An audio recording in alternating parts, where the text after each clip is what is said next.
ಜೋಯಿಡ ತಾಲೂಕಿನ ಕುಂಬಾರವಾಡ ಕ್ಷೇತ್ರ ಪಾಲನಾ ದೇವಸ್ಥಾನದ ಆವರಣದಲ್ಲಿ ರವಿವಾರ ಭವ್ಯ ಹಿಂದೂ ವಿರಾಟ ಸಮ್ಮೇಳನವನ್ನ ಆಯೋಜನೆ ಮಾಡಲಾಗಿದೆ. ಜೋಯಿಡಾ ತಾಲೂಕಿನ ಕುಂಬಾರವಾಡ ಕ್ಷೇತ್ರ ಪಾಲನಾ ದೇವಸ್ಥಾನದ ಆವರಣದಲ್ಲಿ ರವಿವಾರ ಭವ್ಯ ಹಿಂದೂ ಹೋರಾಟ ಸಮ್ಮೇಳನವನ್ನು ಆಯೋಜಿಸಲಾಯಿತು. ಕುಂಬಾರವಾಡ ಮತ್ತು ಕಾಟೋಳಿ ಮಂಡಳಗಳ ಸುತ್ತಮುತ್ತಲಿನ ಹಳ್ಳಿಗಳಿಂದ ಸರಿಸುಮಾರು 1200 ಹಿಂದೂ ಸಮಾಜ ಬಾಂಧವರು ಈ ಕಾರ್ಯಕ್ರಮದ ಭವ್ಯ ಮೆರವಣಿಗೆಯಲ್ಲಿ ಭಾಗವಹಿಸಿದ್ದರು. ಮಹಾಸತಿ ದೇವಸ್ಥಾನದಿಂದ ಶ್ರೀ ಕ್ಷೇತ್ರ ಪಾಲನಾ ದೇವಸ್ಥಾನದವರೆಗೆ ಶುಭಯಾತ್ರೆ ಹಿಂದೂ ಸಂಪ್ರದಾಯದಂತೆ ಗ್ರಾಮದ ಮಹಿಳೆಯರು ಕುಂಭದೊಂದಿಗೆ ಪಾಲ್ಗೊಂಡಿದ್ದರು. ಗ್ರಾಮೀಣ ಸಂಸ್ಕೃತಿಯನ್ನು ಪ್ರತಿಬಿಂಬಿಸುವ ಅನೇಕ ಕಲಾ ತಂಡಗಳು ರಾಮಾಯಣ ಮಹಾಭಾರತ ವಿಶಿಷ್ಟತೆಯನ್ನು ಪಡೆದಿರುವ ಪೌರಾಣಿಕ ಕಲ್ಪನೆಯನ್ನು ಒಳಗೊಂಡಿರುವ ರಾಮ ಲಕ್ಷ್ಮಣರ ಸೀತೆಯರ ನೈಜ ಜೀವನದ ಚಿತ್ರಣ ಮತ್ತು ಪವನಪುತ್ರ ಹನುಮಾನ ವಾಸ್ತವಿಕ ದೃಶ್ಯವನ್ನು ತೋರಿಸಿಕೊಟ್ಟರು.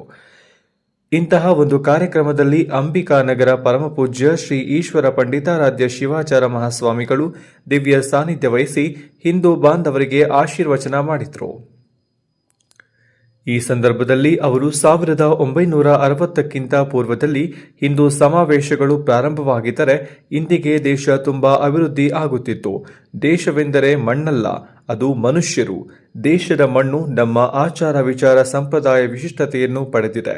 ನಾವು ಹೇಗೆ ಮಾತೃದೇವೋಭವ ಪಿತೃದೇವೋಭವ ಎನ್ನುತ್ತೇವೆಯೋ ನಮ್ಮ ವೇಷ ನಮ್ಮ ಆಚಾರ ಸಂಪ್ರದಾಯಗಳೇ ನಮ್ಮನ್ನು ಗುರುತಿಸುತ್ತದೆ. ನಮಗೆ ಸಂಸ್ಕಾರ ಕೊಡಿಸುವಂತವರು ತಾಯಿ. ಹೇಗೆ ಶಿವಾಜಿಗೆ ತಾಯಿ ಜೀಜಾಬಾಯಿ ಕಥೆಗಳನ್ನು ಹೇಳುತ್ತಾ ಇವತ್ತು ಶಿವಾಜಿ ಇಂದು ರಾಷ್ಟ್ರಕ್ಕೆ ಪ್ರೇರಣೆ ಬೆಳೆಸಿದರು, ಹಾಗೆ ನಾವುಗಳು ಬೆಳೆಯಬೇಕು. ಭಾರತ ದೇಶಕ್ಕೆ ಸಹನೆ ಶಕ್ತಿ ಇದೆ. ತಾಳ್ಮೆಯ ಸಹನ ಮೂರ್ತಿ ಭಾರತ ಮಾತೆ. ನಮ್ಮ ನಾಶಕ್ಕೆ ಸರ್ವನಾಶಕ್ಕೆ ನಾವೇ ಕಾರಣಕರ್ತರು ಎಂದು ಉದಾಹರಣೆಗಳ ಮೂಲಕ ಮಾನವನ ಮಾರ್ಮಿಕ ಜೀವನದ ಬಗ್ಗೆ ವಿವರಿಸಿದ್ರು.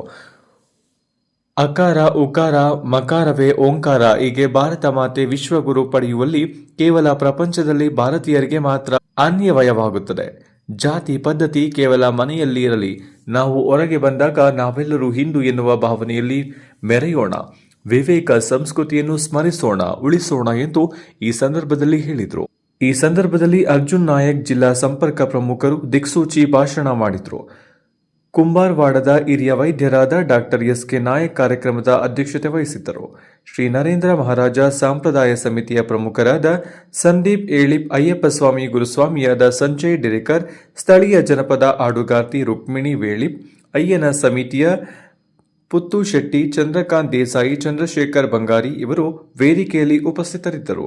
15ಕ್ಕಿಂತ ಹೆಚ್ಚು ಸದಸ್ಯರನ್ನು ಒಳಗೊಂಡಿರುವ ಅವಿಭಕ್ತ ಕುಟುಂಬದ ಪ್ರಮುಖ ಸದಸ್ಯರುಗಳನ್ನು ಗುರುತಿಸಿ ಮತ್ತು ಗ್ರಾಮದ ಪ್ರಮುಖ ಮೀರಾಶಿಗಳನ್ನು ಈ ಸಂದರ್ಭದಲ್ಲಿ ಸನ್ಮಾನಿಸಲಾಯಿತು. ಹನುಮಾನ್ ಚಾಲೀಸ್ ಮತ್ತು ವಂದೇ ಮಾತರಂ ಪಠಣ ಮಾಡಲಾಯಿತು. ವೇದಿಕೆ ಕಾರ್ಯಕ್ರಮದ ನಿರೂಪಣೆಯನ್ನು ಅಚ್ಚುಕಟ್ಟಾಗಿ ಮಿತಾಲಿ ರವಿದಾಸ್ ಕುಂಬಾಳಕರ್ ನಿರ್ವಹಿಸಿದರು. ವರದಿ ಹರೀಶ್ ಮಧುರೆಡ್ಡಿ.